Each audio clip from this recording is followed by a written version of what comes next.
Salah satu doa yang selalu kita idam-idamkan, bahkan kita hafal sejak kita kecil, doa safu jagat, Rabbana atina fid dunya hasanah wa fil akhirati hasanah wa qina azabannar.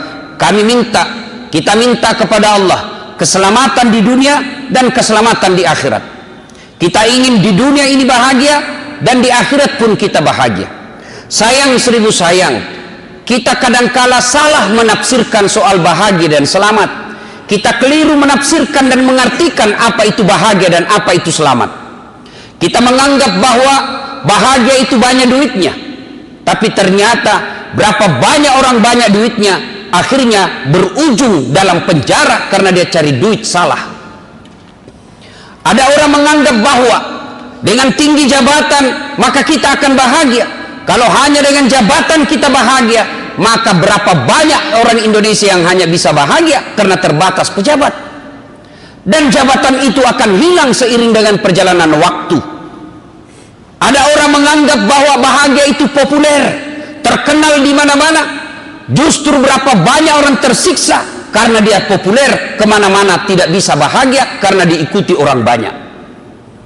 Nah, kalau begitu, sesungguhnya siapa orang bahagia itu? Siapa orang selamat? Menurut para ulama, ketika menafsirkan fid dunya hasanah, keselamatan di dunia itu minimal ada 4 kriteria yang harus kita miliki agar kita bisa selamat dan bahagia di dunia.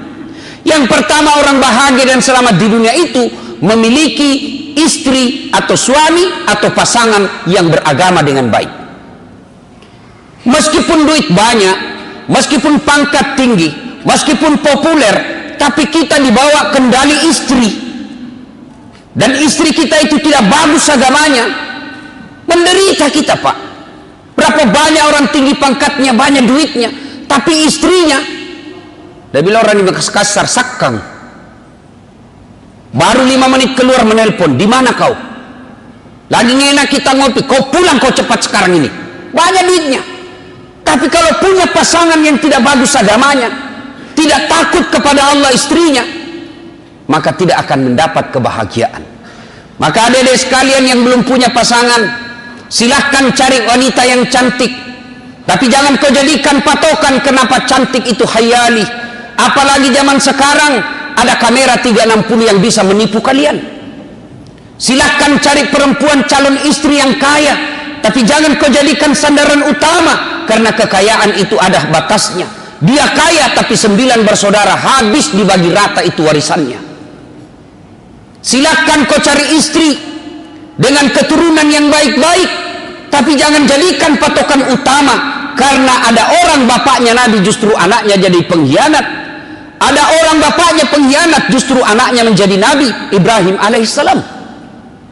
Kalau begitu, agar kalian bahagia dengan pasanganmu, maka pilih perempuan yang bagus agamanya. Lalu orang bertanya, Ustadz, kriteria 4 itu kan kenapa agama di belakang? Kenapa bukan agama nomor 1? Ingat, agama betul nomor 4, tapi ada stressingnya di belakang. Kata Nabi, utamakan agamanya, karena dengan agama kau akan mendapat semuanya. Mungkin ada orang cantik wajahnya, tapi kesurupan akhlaknya. Mungkin ada keturunan baik-baik, tapi dia miskin. Tapi mungkin juga ada orang bangsawan, tapi mukanya lagi yang jelek. Maka untuk memperoleh 4-4-nya, 1000 perempuan belum tentu ada yang sempurna. Karenanya agama menjelaskan kepada kita, utamakan agamanya. Mukanya jelek, tapi dengan akhlak yang baik memperbaharui kejelekannya. Dia miskin, tapi akhlaknya akhirnya memperkaya pribadinya. Maka agar mendapat kebahagiaan pertama adalah pasangan yang baik. Bapak tentu berpikir, bagaimana kita yang sudah terlanjur? Masih ada jalan keluar bagi Islam. Bapak punya kuota 4 giga. Ada peluang. Tapi itu darurat. Poligami ini adalah pilihan darurat. Darurat ini diilustrasikan, diibaratkan, dia adalah pintu darurat dalam pesawat.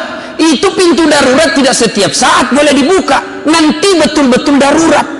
Kalau Bapak buka tidak pada saat darurat, maka Bapak dapat tangkap polisi. Yang kedua, bahagia menurut para ulama setelah punya pasangan yang baik, punya anak yang taat beribadah, bukan anak yang tinggi pangkatnya, bukan anak yang populer, bukan anak yang cakep, bukan anak yang pejabat, tapi yang membahagiakan adalah anak yang taat dalam beragama. Berapa banyak saya melihat anaknya kaya tapi orang tuanya ditelantarkan. Bahkan sering kita melihat di medsos dia tidak akui orang tuanya. Maka pilihannya adalah anak yang baik dan anak yang soleh dan soleha. Bukan cuma bapak nikmati di dunia, tapi insya Allah akan membahagiakan bapak ketika masuk di alam kubur. Suatu kali Nabi bercerita melakukan perjalanan. Dalam perjalanan ke suatu tempat, Nabi melewati pemakaman. Ketika tiba di pemakaman, area pemakaman itu, Nabi bersabda, langkahkan kakimu dengan cepat. Ma peri-periko, cepat-cepatkan ke langkahmu. Sampailah Nabi di tempat tujuan. Setelah selesai urusan Nabi, balik lagi dengan rute yang sama melewati pemakaman. Ketika lewat pemakaman, para sahabat mempercepat langkahnya. Seperti perintah Nabi di awal tadi, cepatkan langkah. Sahabat mempercepat langkahnya. Lalu Nabi bersabda, tidak usah, santai saja, tidak usah kuburu-buru. Bertanya sahabat, ya Rasulullah, waktu pergi kami disuruh buru-buru, sekarang tidak ada apa ya Rasul? Perginya kami diperintah buru-buru, pulang santai saja, ada apa? Kata Nabi, andai kau diberi pendengaran seperti telingaku, maka kau akan dengar betapa ini orang dalam kubur disiksa. Dia disiksa. Saya tidak betah lama-lama. Kasihan saya mendengarnya dia lama-lama disiksa. Tidak betah saya. Maka saya mau bau jauh-jauh supaya saya tidak dengar lagi. Terpulang tidak lagi. Kenapa? Saya dapat berita dari Jibril. Allah perintahkan penyiksa kubur, wahai malaikatku, hentikan siksaanmu di kubur.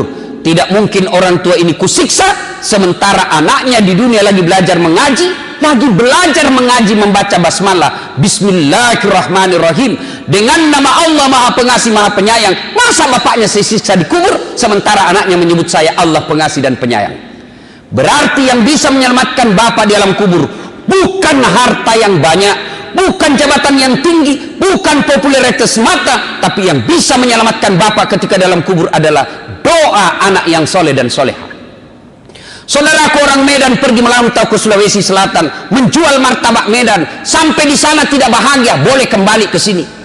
Saudaraku orang Betawi datang ke sini menjual soto Betawi, tidak bahagia, boleh kembali lagi ke Betawi. Saudara-saudara saya yang dari Makassar datang ke sini jual coto Makassar, ternyata tidak bisa bahagia, kembali lagi ke kampung kerja sawah. Masih ada pilihan ketika merantau tidak bahagia, pulang kampung. Tapi ketika bapak masuk ke dalam kubur, senang tidak senang kau tinggal di situ, tidak boleh kau balik lagi ke Medan. Apa yang bisa menolong kita? Hanya tiga, kata Nabi. Ketika kau di alam kubur, hanya tiga yang bisa menolongmu. Satu diantaranya anak yang soleh dan soleha. Alangkah bahagianya ketika pensiun, anaknya 4, lalu bermusyawarah anaknya, saudara-saudara sekalian, bapak sudah berpuluh-puluh tahun mengabdi sebagai tentara, mengabdi sebagai ASN, bekerja sebagai polisi, saatnya kita membahagiakan, sebab waktu beliau bekerja, kitalah ini yang dipikirkan. Sekarang saatnya kita pikirkan orang tua kita. 1 bulan, 1 anak, 2 juta, bapak dapat gaji pensiun 8 juta per bulan. Ada kira-kira begitu dalam sini? Oh, yang banyak pak, kita sudah pensiun, anak sudah punya anak, punya cucu, masih minta duit sama kita. Maka kalau mau bahagia, didik anak yang soleh dan soleha. Yang ketiga, kata Nabi, kata para ulama, kalau kalian mau bahagia, setelah punya pasangan yang baik, anak yang soleh dan soleha, yang ketiga punya harta yang berkah. Bukan harta yang banyak, yang berkah. Mana yang berkah? Prakteknya dalam kehidupan sehari-hari, gajinya tidak seberapa, tapi setiap ada pembangunan masjid, ada namanya yang nyumbang semen di situ meskipun 1 sak. Setiap ada pembangunan rumah-rumah ibadah, ada di situ berpartisipasi meskipun cuma barangkali 200.000, itu yang disebut hartanya berkah. Ada orang duitnya puluhan juta, bahkan sampai ratusan juta, bahkan miliaran, tapi sampai detik ini tidak pernah ke tanah suci bertemu dengan Allah di Baitullah dan mensiarahi makam Rasulullah Muhammad SAW. Kalian merugi cari duit. Ada orang cari harta dari pagi sampai malam, menghalalkan segala cara, dia tinggalkan sholat subuh, lepas sholat duhurnya, hilang sholat asarnya, pergi sholat isanya, tidur pun tidak sempat menunaikan ibadah semata-mata kepada Allah dalam sehari. Setengah mati cari duit. Begitu dia lapar, dia beli nasi. Sayangnya setelah ada nasinya dia buang, bungkusnya dia makan. Itulah orang yang setengah mati cari nafkah, tapi dia melupakan kewajibannya kepada Allah Subhanahu wa Ta'ala. Apa bukan orang beleng-beleng itu, Pak? Dia cari makan. Begitu dia lapar, dia pergi beli, Pak. Pergi beli nasi. Sayangnya setelah ada nasinya dia buang, bungkusnya dia makan. Inilah orang yang setengah mati cari nafkah, setengah mati cari uang. Dia tinggalkan ibadah. Termasuk mereka yang selalu sholat Jumatnya terlambat. Coba hafal itu mukanya selalu terlambat sholat Jumat. Itu juga itu minggu lalu, itu juga pekan depan. Dan tandai muka mereka, dia paling terlambat datang, paling cepat pulang. Coba lihat nanti itu. Paling terlambat datang, paling cepat pulang. Begitu orang khutbah dia tidur. Mau masuk surga, nenekmu punya surga. Na'udzubillah min zalik. Yang keempat, jika ingin bahagia, kata para ulama, adalah punya sahabat yang baik. Sahabat ini sangat menentukan keimanan kita. Kalian kalau mau bahagia, bersahabat dengan orang-orang soleh. Siapa orang-orang soleh itu? Yang dekat dengan masjid. Siapa orang-orang soleh itu? Ya ulama. Mau bahagia, dekat dengan ulama, dekat ahli agama. Dan orang yang dekat dengan agama, bersahabatnya bukan karena kepentingan politik, bukan karena kepentingan semata dunia, tapi bersahabatnya bertemu dan berpisah karena Allah. Tapi sayang, kita lebih cium tangan sama bupati yang baru saja tanda tangan korupsi daripada sama ulama. Kita lebih senang sama ketua DPR yang banyak bohongnya daripada ulama. Ulama kita bully hanya karena tidak setuju dengan pendapat kita. Ketika dakwah menyakiti kita, ulama berpidato amar ma'ruf nahi munkar, malah kita musuhi. Maka jangan heran duit banyak, istri cantik, jabatan tinggi, anak 9, tapi kok tidak bisa bahagia. Nanti dia bisa tidur kalau minum obat tidur. Di dalam mobilnya yang harga miliaran, baru 2 menit sudah sengsara. Hati-hati, kiri-kiri, mati kita. Tidak akan kau temukan kebahagiaan apabila bahagia itu tidak kau dasari atas pendapat dan ilmu-ilmu para ulama.